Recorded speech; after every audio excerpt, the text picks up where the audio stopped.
Hey guys, welcome to the introduction to High Leverage Baseball. High Leverage Baseball is a game that I've been working on, I don't know, basically the last 4 to 5 months, maybe a little bit longer. I'm going to give you guys a brief overview of what the player card, or in this case, a batter card, looks like. And then I'm going to kind of show you how the gameplay looks. Now, I don't have the charts done. We'll be putting those in a coil bound chart reference. I don't have a lot of the official cards done, but you'll be able to see from this video what the basics of the game look like. So just real briefly before I get into things, this is an average card, or what an average card will look like, and I'm going to go over everything. It's going to look a little bit different from what you're used to seeing with other games like Stratomatic and APBA, etc.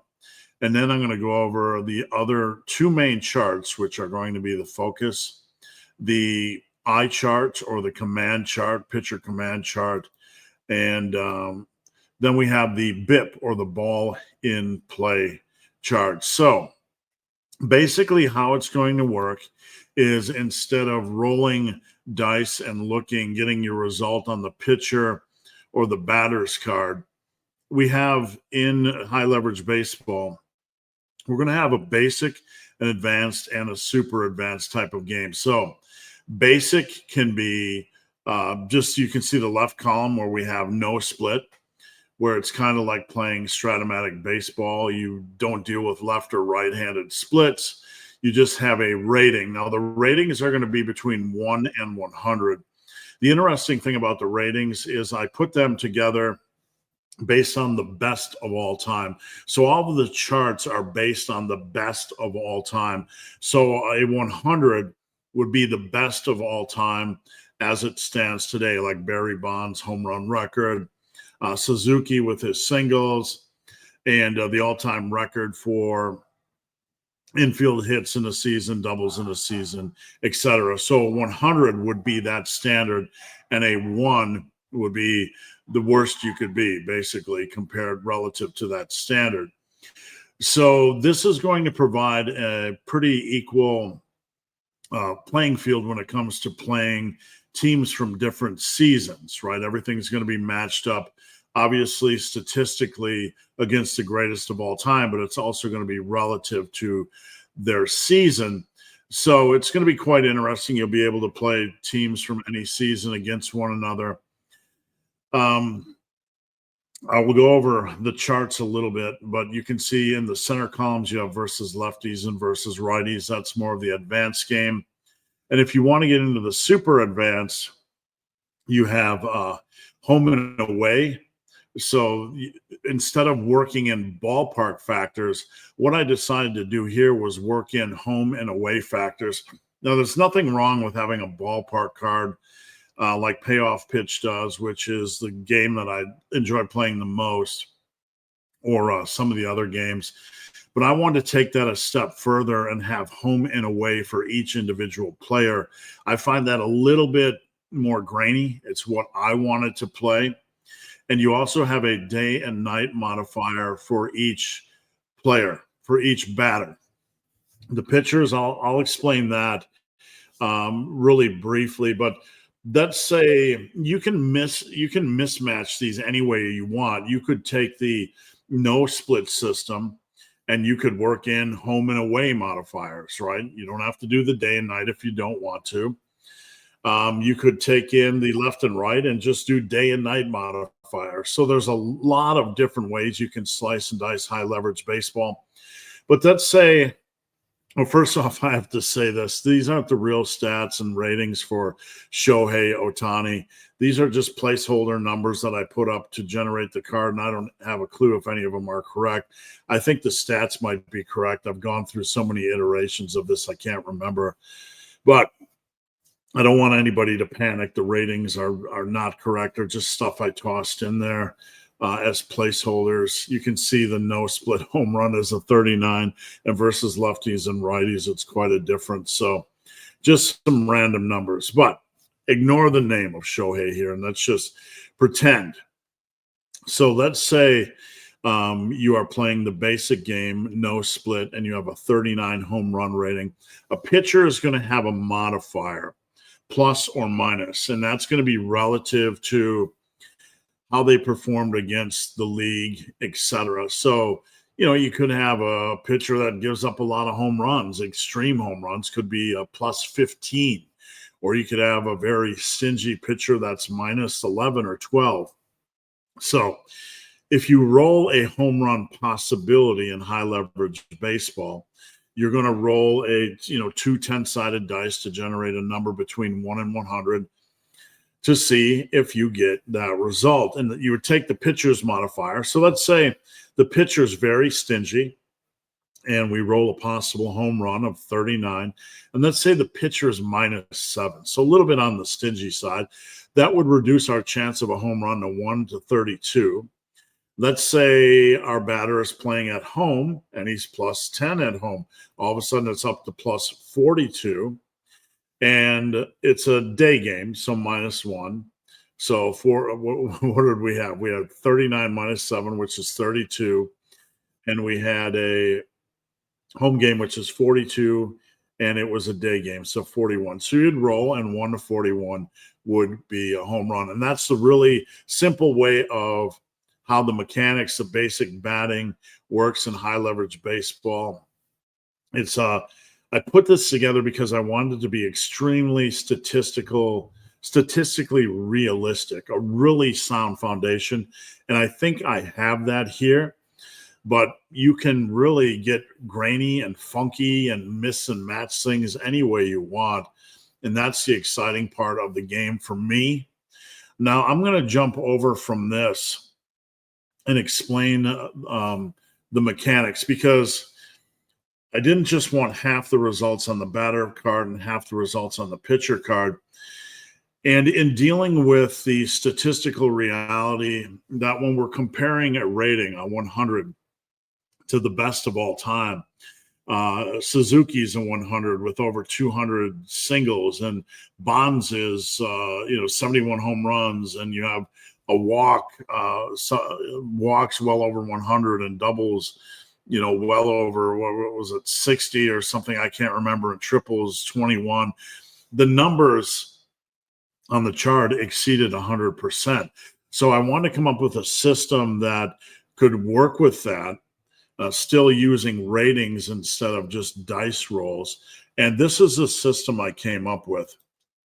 Basically, and don't panic, because I'll explain everything here. You see a lot of balls in play on the first. This is going to be in a spiral bound chart. Really easy to take a look at, reference, and it's not as complicated as it looks. You're going to have a chart book, kind of like APBA, and you'll become very familiar with the chart really, really quickly. So on the pitcher command, you're going to roll 3 10-sided dice, and you're going to read them from lowest to highest, okay? So 0, 0, 0, 0, 0, 1. You can see it goes up to 0, 19. That starts at 0, 2, 2. So you're going to read the pitcher command or the eye chart at lowest to highest. And it's going to go from 0, 0, 0 to 9, 9, 9.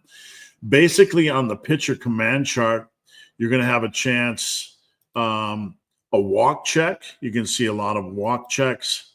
You can see hit by pitch checks. And you can see, if we go further here, a lot of strikeout checks. So we'll kind of breeze through. There's other things here, and I'll explain what they are. So the pitcher, we're going to check for a walk, strikeout, or hit by pitch first if the ball's not in play. So basically, this is kind of, in a way, looking at the pitcher's card without looking at the pitcher's card.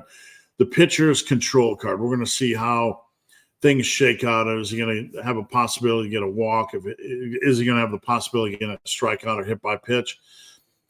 If not, if the roll fails and it's not a walk or a strikeout or a hit by pitch, then we're going to then look at the balls in play chart, which is the BIP chart. So we have the eye chart or the command chart, and then we have the balls in play. So 2 dice rolls per batter.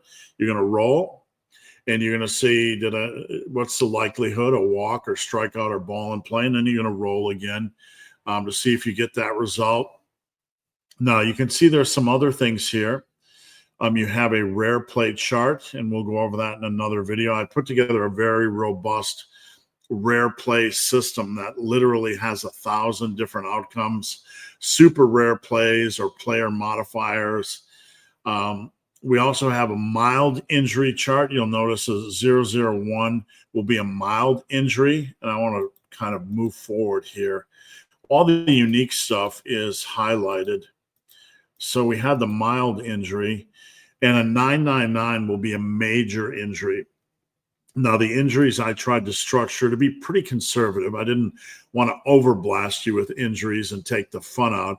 If you don't want to play with injuries, you just consider these a BIP or a ball in play rule or roll, and you can do that. There's nothing wrong with that. But you have major and minor. Here up at 666, you see a mild injury as well. So you have 2 mild injury rolls on here and a major when you roll 999. And we will get into the injury chart later in another video. But just know I structured it based on the type of play. So the injury will be relative to the type of play you're involved with. If somebody's hitting a home run and they roll an injury, there's a chance it could be the pitcher. There's a chance it could have been the batter, like tearing a hamstring, jogging around the bases, which would be extremely low on the likelihood scale, or hurting an oblique or lower back during a swing. You can also see like 899. There are some things highlighted here where you have the umpire chart. So the umpire chart will give some interesting possibilities on regular plays, close calls, fair foul on the home runs. You can do challenges. I have a challenge chart. I have a challenge chart set up so you can have the opposing manager auto challenge based on the situation. I have an auto steal chart built into this. So if you're playing solo, the opposing manager can decide based on the innings and how many the run differential between the teams if they want to risk challenging a call. So everything, as far as like the umpire chart and the base stealing chart, and not the umpire chart, like the challenging chart, coach's challenge, are all set up based on like the game situation. How many runs, what inning we're in, how close the game is, etc. I also have an auto stealing chart, which is set up like that as well, and I'm pretty excited about that. It turned out really well. You can see the error chart. Now, the good thing about this system is if you roll an error, it's going to result, you're going to look at the balls in play chart and simply the error part of it. And I'll explain that in a later video, but I have a pretty dynamic error system, and I'm really pleased with how that turned out. Basically, long story short, if the ball is hit to the second baseman, we have multiple opportunities for an error. The second baseman catching the ball, the second baseman throwing the ball, the first baseman catching the ball. So you have some possibilities for different types of errors on every play. With the second baseman throwing the ball, you have multiple possibilities between just a slightly off-target throw where it's dropped to a wild throw where it goes over his head. And I know a lot of this stuff sounds super complicated. It's not really complicated. It's all simple chart reference, really easy to reference, not a lot of complicated charts to figure out. You roll to see the command chart, which is this. That's just some notes I had in here. And then from there, if they fail the K check, the curveball sweeps in and he like 278. Curveball sweeps in and he swings strike 3. That's what would happen if he failed the K check and struck out. You have strikeouts looking. You have all different kinds of each outcome is different. If you look at the walk chart, 136 low and away pitch misses a strike zone, ball 4, he's on first. 137, that pitch just misses down and away, ball 4, he's taking first. So a little bit of nuance and flavor. I wanted that in here. There's going to be a more simple chart for folks that don't want this, that just want to see if it's a walk check or a strikeout check and want to streamline the game, and they don't want to go through all the flavor, so to speak. If you fail, the batter has a rating for a walk or a K or a hit by pitch, and then you have the pitcher's adjustment. If it's not a walk or a K or a hit by pitch, or if you roll a ball in play, then we're going to go to what I call the BIP, or ball in play chart. And this is a little bit different. I wanted this to be between 1 and 1,000. So you're going to roll 3 10-sided dice, but it's going to be basically like red, white, or blue. It's going to be 1,000 true numbers from 0 to 999. And you're going to have infield single checks. So if you roll, say, a 0-2-0, you would check to see if the base runner gets an infield single. Their infield single rating might be 17. We take the pitcher's adjustment and any other adjustments in place. So they could have an infield single. If not, it says a check swing dribbler dies in front of third. The third baseman charges, scoops, and flips its sidearm to first out with time to spare. So that would be the outcome. Now, the beautiful thing about this is once you learn the system, you don't even have to refer to the error chart. So take this 0-2-0 roll, for example. If you rolled an error possibility on a ball in play and you rolled this, that it would be very, very simple, right? It would be, we're going to roll a 6-sided dice for each error possibility, right? And 1 to 2 would be on the catch from the fielder. 3 to 4 would be on the throw. 5 to 6 on this type of play would be on the catch of the first baseman. So everything's set up to be statistically accurate as possible based on real life catching and throwing errors for each player, each position player. Now, on the throwing error, a 3 would be a possibility for just a little bit off base, off target. The first baseman had to pull his foot and the batter's safe. So we give an error to a fielder.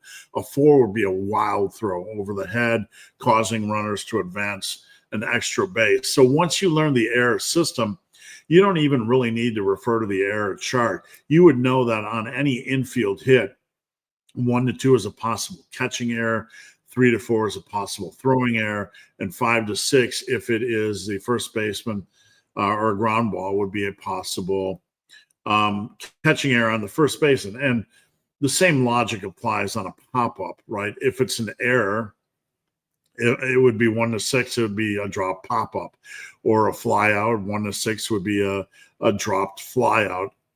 So everything is dependent on the type of play that it is. So you have infield singles, and we just kind of scroll along here through the chart. Every one, you can see every different result is unique. The kind of a play-by-play. If you don't want to do this, there is a very streamlined reference chart that'll say 0 to 100 roll for an infield single, and you don't even have to deal with the play-by-play. So infield singles go through 100, then we start to get into single checks, right? And that's going to be pretty hefty. Then we get into double checks. 442, sharp liner hooks towards foul ground. Third baseman leaps to his right, snags it midair, and fires across his body.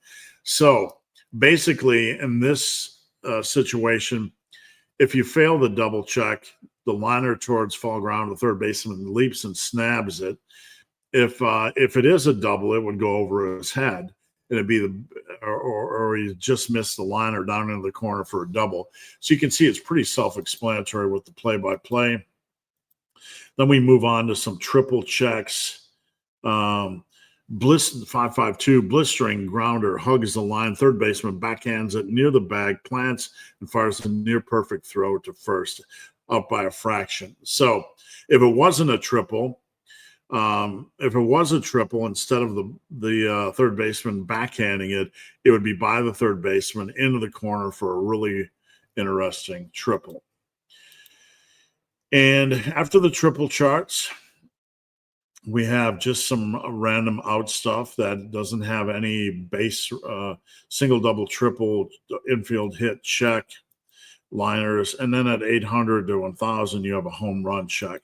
So every single at bat has every possibility for every play, but it is statistically weighted to be ultra realistic. Now, you might look at this and say 1 in 5 balls in play have a chance to be a home run. That's a little bit crazy.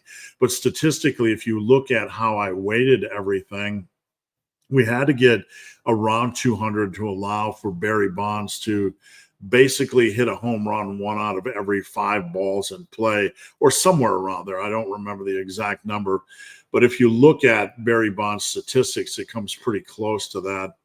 So everybody else will be weighted relative to that, so there'll be a high degree of statistical accuracy. And you can see I combined all of that with a unique play-by-play system. And again, there are streamlined charts. So if you just want to roll the eye chart and not read all the play-by-play, you can just roll that. And it'll be really, really easy to memorize these charts or refer to these charts once you become familiar with them. A 1 to 100 is a possible infield single, and 800 to 1000 is a possible home run. If you don't want to read the charts, you don't have to. So that's it. That's some of the bare bones. I'm sorry for such a long video. This is very different from any game out there. I'm certainly not elevating it as to some degree of importance. It's just a game that I created for myself to play. And if anybody else finds it interesting, so be it. I wanted a little bit of flexibility. Some games I might just want to roll and see if it's a home run. Some games I might want that flavor to see it's a home run. It's a deep fly ball down the line, and have a possibility for it to be robbed. Know where the ball is hit, et cetera, et cetera. There are a lot of other wonderful features that I have built in that I'll go over in later videos, including pitcher fatigue system, auto stealing. I'm at the point right now where I talked to a printer today, and we have the cards all set up, the cost of the cards, the boxing system. We're going to have the spiral bound charts, which are going to be about 50 pages, really easy to look at, filled with error charts and base running charts. This game sounds complicated, but once you get into it in the flow, you're going to see I'm really happy with how it flows, and the incredible degree of graininess you can get, how you want to play on any given day. So I appreciate you guys watching. Please follow this channel, follow along for more videos, and thank you. Have a good day.